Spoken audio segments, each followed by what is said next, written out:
ইংল্যান্ডের লন্ডনে অবস্থিত বাকিংহাম প্যালেস যুক্তরাজ্যে রাজার বাসভবন আর প্রশাসনিক সদর দপ্তর এই বাকিংহাম প্যালেস।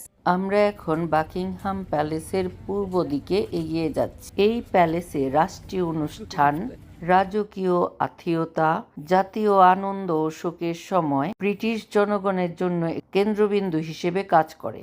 আজকে আমরা যে বাকিংহাম প্যালেসটি দেখছি, বহু যুগ আগে এটি ছিল একটি জলাশয়। 1531 সালে রাজা অষ্টম হেনরি ইটন কলেজ থেকে সেন্ট জেমস হাসপাতালের সাথে ওয়েস্টমিনিস্টার অ্যাবে থেকে ইবুরি ম্যানরও কিনেছিলেন। এই ইবুরি ম্যানর হলো একটি জলাভূমি। জলাভূমিটি টাইবার নদীর দ্বারা সিক্ত হতো। এখানে দেখুন প্রহরীরা পাহারা দিচ্ছে। এখানে গার্ড মাউন্টিং বা প্রহরী পরিবর্তন দেখতে হাজার হাজার দর্শনার্থীরা ভিড় করে। এই সময়টাতে দুই দলের প্রহরীদের মধ্যে দায়িত্ব হস্তান্তর করা হয়। এই সময়টা সামরিক ব্যান্ডের সুরের সাথে রাজার প্রহরীরা কুচকাওয়াজ করেন। পূর্ব দিকের এই প্রাসাদে রয়েছে 775টি ঘর। এর মধ্যে 188 ঘরে থাকেন কর্মচারীরা। এখানে আরো আছে 92টি অফিস, 76টি বাথরুম, 52টি শয়নকক্ষ আর 19টি হলো রাষ্ট্রীয় কক্ষ।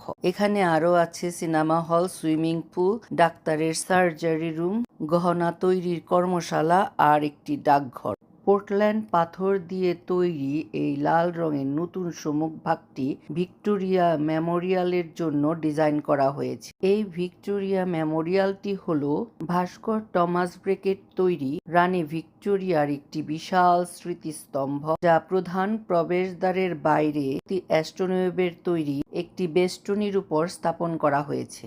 রাজা অষ্টম হেনরির কেনা জেমস হাসপাতাল হয়েছিল জেমস প্রাসাদ, আর নদীটির আশেপাশে গড়ে উঠেছিল আইক্রস গ্রাম। এই স্থানটির মালিকানা বহুবার হাত বদল হয়েছে। 1531 থেকে 1624 সালের মধ্যে ছিলেন রাজা এডওয়ার্ড দ্য কনফেস ও রানী ইডেথ, রাজা উইলিয়াম দ্য কনকারার, ওয়েস্টমিনিস্টার অ্যাবের সন্ন্যাসীরা, রাজা ষষ্ঠ ও প্রথম জেমস। 1624 সালে এখানে প্রথম বাড়ি নির্মাণ করেন উইলিয়াম ব্লেক। পরবর্তী মালিক নরউইচের প্রথম আর্ল জর্জ গোরিং। 1698 সালে জন শেফিল্ড বাড়িটি ভাড়া নেন। 1703 সালে শেফিল্ডের জন্য বাকিংহাম হাউস নির্মাণ করা হয়। শেফিল্ডের ছেলের কাছ থেকে রাজা তৃতীয় জর্জ বাড়িটি কিনে নেন তার সুন্দরী স্ত্রী রানী শালটনকে উপহার দেবার জন্য, যা পরবর্তীতে কুইন হাউস নামে পরিচিতি লাভ করে।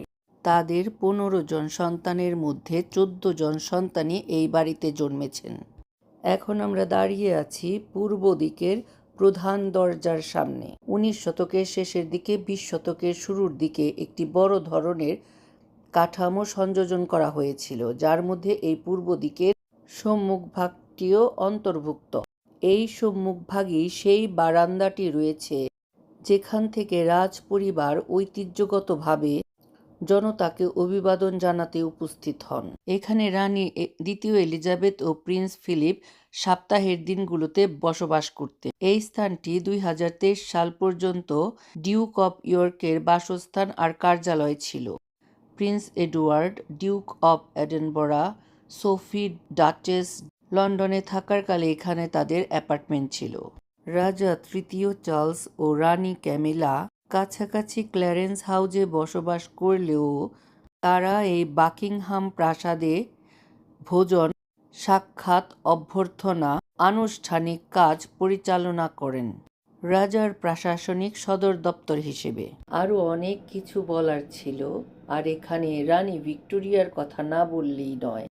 1837 সালে রানী ভিক্টোরিয়ার সিংহাসনে আরোহণের পর এই বাকিংহাম প্যালেস ব্রিটিশ রাজাদের লন্ডনের বাসভবনে পরিণত হয়। এই রানী ভিক্টোরিয়াই ছিলেন সেখানে বসবাসকারী প্রথম শাসক। তিনি দীর্ঘ সময় দাপটের সাথে রাজ্য শাসন করেছেন। 1861 সালে প্রিন্স অ্যালবার্টের মৃত্যু হলে বিধবা রানী ভিক্টোরিয়া জনজীবন থেকে নিজেকে গুটিয়ে নিয়েছিলেন। তিনি সব সময় কালো পোশাক পরতেন, এমনকি তিনি এই বাকিংহাম প্যালেস ছেড়ে চলেও গিয়েছিলেন। কিন্তু জনগণ তাকে আবার এই বাকিংহাম প্যালেসে ফিরিয়ে নিয়ে আসেন। 1901 সালে রাজা সপ্তম এডওয়ার্ড বাকিংহাম প্রাসাদকে আবার নতুন করে সুন্দরভাবে সাজিয়ে তোলেন।